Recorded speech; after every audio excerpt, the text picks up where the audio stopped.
তৈরি করেছি।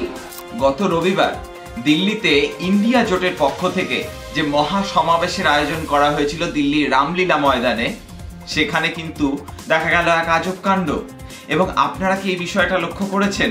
যদিও পশ্চিমবঙ্গে এই দিল্লির রামলীলা ময়দানের এই সমাবেশ নিয়ে খুব একটা আলোচনা হয়েছে এমনটা নয়, কারণ পশ্চিমবঙ্গের রাজনৈতিক মানচিত্রে বেশি গুরুত্বপূর্ণ ছিল পশ্চিমবঙ্গের বিভিন্ন ইস্যু। কিন্তু এই ইন্ডিয়ার মহাসমাবেশে কারা উপস্থিত ছিলেন?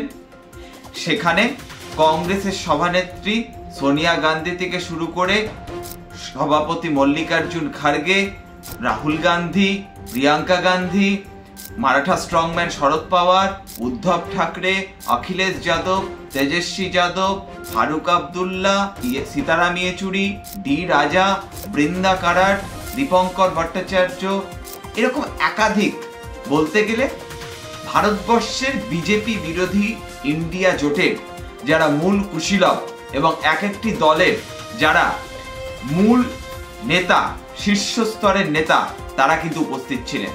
এবার অনেকেই জানতে চাইছেন যে এখানে কি তৃণমূল ছিল না? হ্যাঁ, তৃণমূল ছিল। তৃণমূলের প্রতিনিধি হিসেবে উপস্থিত ছিলেন ডেরেক ওব্রায়েন ও সাগরিকা ঘোষ। কিন্তু ডেরেক ওব্রায়েন আর সাগরিকা ঘোষ উপস্থিত থাকলেন, মমতা বন্দ্যোপাধ্যায় কেন গেলেন না? এবার দেখুন, মমতা বন্দ্যোপাধ্যায় আর ডেরেক ওব্রায়েন, সাগরিকা ঘোষ দুজনে তো আর এক নন। আলু আর আলু বোকরা তো এক হতে পারে না, সেই রকমই আর কি ব্যাপারটা, তাই না? এবার ডেরেক ওব্রায়েন আর সাগরিকা ঘোষ, আমার তো মনে হয় তাদেরকে অনেক তৃণমূল কর্মী সমর্থকই ভালো করে চেনেন না পশ্চিমবঙ্গে। ফলে তারা ওখানে গিয়ে কি বার্তা দিলেন সেটা কি খুব গুরুত্বপূর্ণ। এবং এই ইন্ডিয়া জোটের সমাবেশ থেকে আমরা দেখতে পেলাম যে আপের যে দিল্লির মুখ্যমন্ত্রী অরবিন্দ কেজরিওয়ালকে গ্রেপ্তার করা হয়েছে, এই নিয়ে যে একাধিক প্রতিবাদ চলছে এবং কংগ্রেসের অ্যাকাউন্ট ফ্রিজ করে দেওয়া হয়েছে, আয়কর দপ্তর হানা দিচ্ছে এবং বিভিন্ন দলের পিছনে ইডি, কারোর পিছনে সিবিআই, কারোর পিছনে এনআইএ, কারোর পিছনে ইনকাম ট্যাক্স, এই যে দৌড়চ্ছে ব্যাপারটা ভারতবর্ষের বিরোধী দলগুলোর বিরুদ্ধে, এইটা নিয়ে কিন্তু তারা একটা সহানুভূতির হাওয়া তোলার চেষ্টা করলেন, অর্থাৎ ভিকটিম কার্ড খেলার চেষ্টা করলেন। এবার এই ভিকটিম কার্ডে বাজিমাত হবে কি হবে না তার উত্তর দেবে সময়। কিন্তু এখানে আমরা দেখতে পেলাম দুইজন মুখ্যমন্ত্রী যারা গ্রেপ্তার হয়েছেন তাদের স্ত্রীরা উপস্থিত ছিলেন।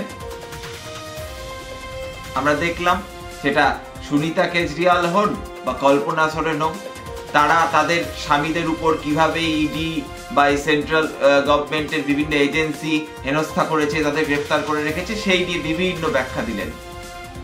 কিন্তু মমতা বন্দ্যোপাধ্যায় কোথায়? প্রশ্নটা তো সেখানে।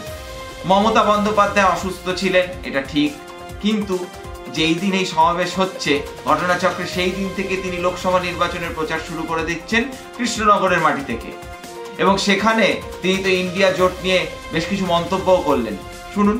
ইন্ডিয়ার অ্যালায়েন্স আমি তৈরি করেছি, নামটাও আমার দেয়া, ভোটের পরে আমি দেখে নেব। কিন্তু বাংলায় সিপিএম, কংগ্রেস, বিজেপি আমাদের বিরুদ্ধে লড়াই করছে।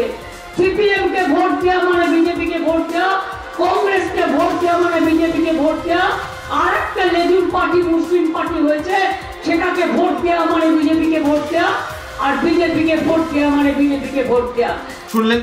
বেশ, আপনি ইন্ডিয়া জোটের নাম দিয়েছেন, ইন্ডিয়া জোট বলতে গেলে আপনার সন্তানের মতো, সব ঠিক আছে, তাহলে আপনি নিজে গেলেন না কেন?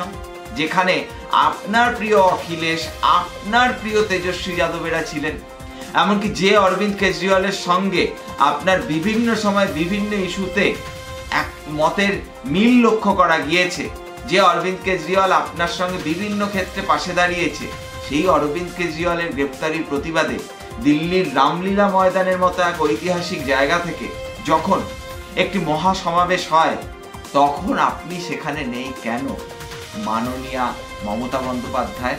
এই প্রশ্নটা কিন্তু উঠছে।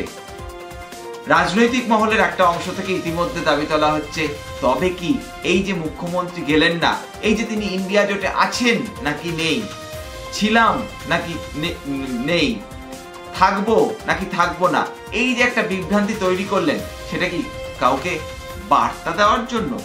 আচ্ছা, কাকে বার্তা দিতে পারেন বলুন তো? আপনাদের কারোর কথা মনে হচ্ছে? জানান তো কমেন্ট বক্সে। নাকি কোন এক দাদাকে বার্তা দিচ্ছেন, দাদা, ও দাদা, যে দাদা আমি সঙ্গে আছি, প্লিজ আমার দলের অন্তত আমার পরিবারের পিছনে ইডি সিবিআই কে দৌড় করাবেন না প্লিজ। বার্তাটা কি এমনই? এবং উল্টো দিকে সেই দাদা ইডি সিবিআই দৌড় না করিয়ে দিয়ে, ঠিক আছে তোমার পিছনে ইডি সিবিআই দৌড় করাবো না, তোমার পরিবারকে বাঁচিয়ে দেব, কিন্তু তোমাকে ইন্ডিয়া জোটের মধ্যে থেকে একটা বিভ্রান্তি সৃষ্টি করতে হবে। অর্থাৎ তুমি আছো নাকি নেই, থাকবে নাকি থাকবে না, তাই নিয়ে বিভ্রান্তি সৃষ্টি করো, যাতে আমরা ইন্ডিয়া জোটকে কটাক্ষ করতে পারি। ওই ভেদ চাণক্য নীতি, তাই ভেদের খেলাটা খেলা যায়। আপনাদের কি মনে হয় কেন গেলেন না মুখ্যমন্ত্রী মমতা বন্দ্যোপাধ্যায়? কাকে বার্তা দিচ্ছেন তিনি? এইটা কিন্তু খুব উল্লেখযোগ্য একটি বিষয়। আপনাদের যেটা মনে হয় জানান কমেন্ট বক্সে।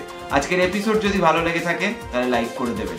আর যদি মনে হয় কি দরকার দিল্লির আলোচনা দিল্লিতে থাক, আপনি একটু বাংলা নিয়েই না হয় বলুন, তাহলে ডিসলাইক করে দেবেন। দেখা হচ্ছে অন্য কোনো এপিসোডে।